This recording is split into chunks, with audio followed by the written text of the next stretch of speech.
Cette vidéo est réalisée par Technocef Bénin avec l'appui financier des coopérations suisses et néerlandaises.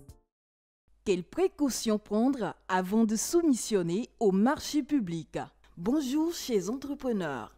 Dans la présente vidéo, nous verrons avec vous les étapes à franchir, les réflexes à avoir avant de décider de postuler à un marché et garantir toutes les chances de succès. À la fin de cette capsule vidéo, vous serez outillé pour accéder au monde de la commande publique grâce aux connaissances acquises qui vous permettront bien sûr de formuler des offres gagnantes pour développer votre activité, vous démarquer et vous faire connaître.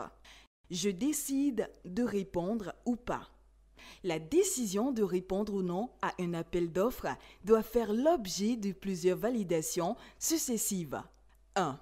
Vous devez opérer un premier tri en sélectionnant les appels d'offres auxquels vous êtes en mesure de répondre. 2. Une fois le choix fait, vous devez faire une analyse approfondie du dossier d'appel d'offres.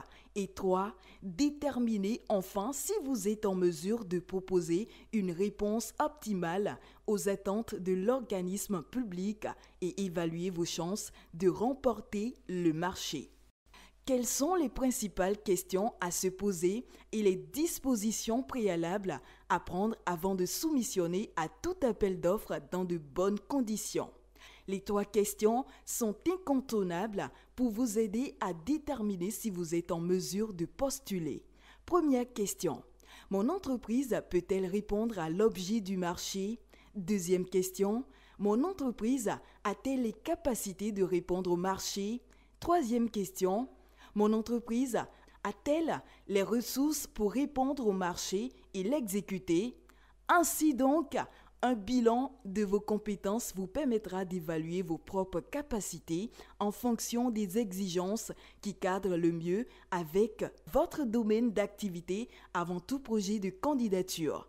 Pour ce faire, les points impératifs ci-après vous permettent de savoir si vous êtes en mesure d'assurer l'exécution du marché.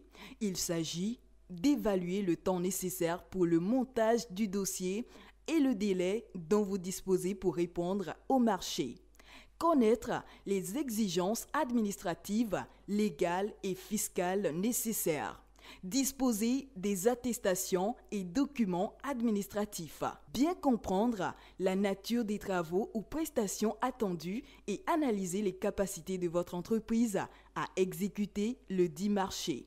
Au regard de l'expérience exigée, s'assurer de disposer des profils nécessaires à l'exécution du marché, avoir des références clients, justifier d'expérience et de compétences des équipes que vous allez mettre à disposition. Aussi, s'assurer que votre entreprise a la capacité financière pour exécuter le marché et tenir avec des paiements différés. Aura-t-elle des besoins d'une avance de démarrage? A-t-elle la capacité d'assurer dans le délai et lieu de livraison les conditions d'exécution, le volume et étendue du marché?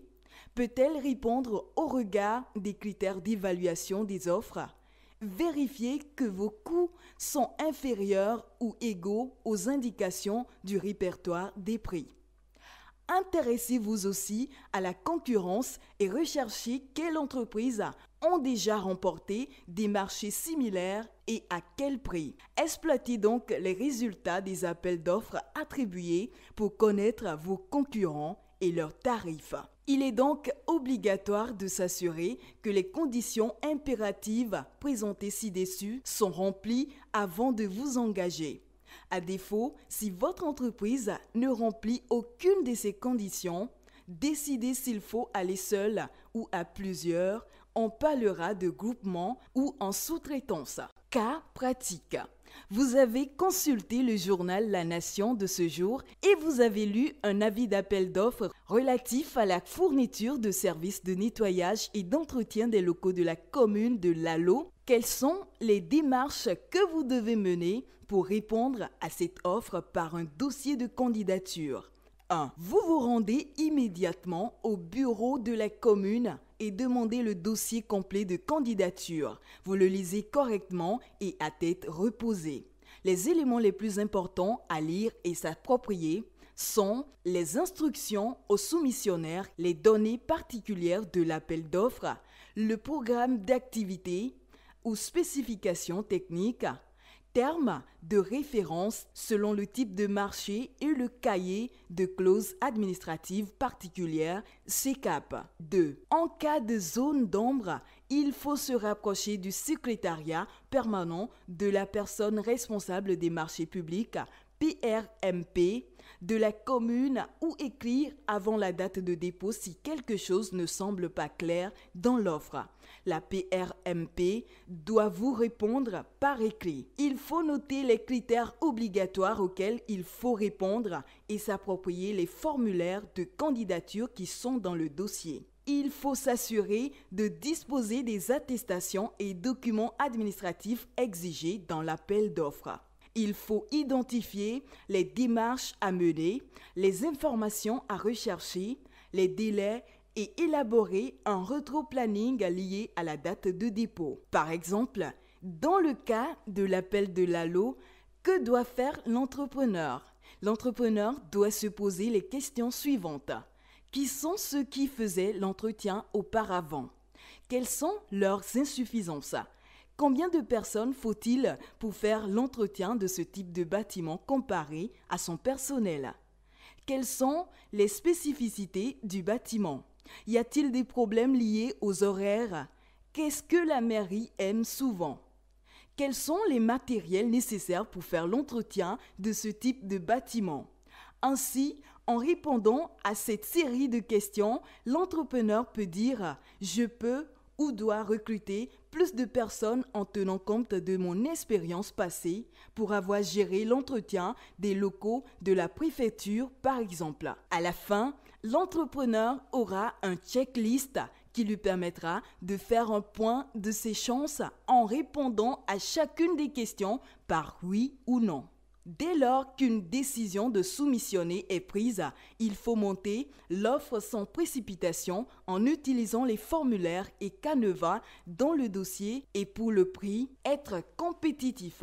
Le répertoire des prix vous sera très utile à ce propos. Il est disponible sur le site web du ministère de l'Économie et des Finances à l'adresse https://finance.bj. Vous ne disposez pas de beaucoup de temps, 5 jours ouvrables pour les cotations, 10 jours pour les demandes de renseignements et de prix et de 21 jours pour soumissionner aux offres.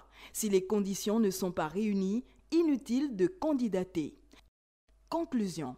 La décision de répondre ou non à un appel d'offres doit faire l'objet d'évaluation de vos propres capacités en fonction des exigences du marché avant tout projet de candidature. Lorsque vos capacités sont limitées, il faut adopter l'approche du groupement et contacter ceux avec qui vous pouvez candidater ensemble avec une dynamique de mutualisation de moyens techniques et financiers. Ensemble, on est plus fort. Merci de nous avoir suivis.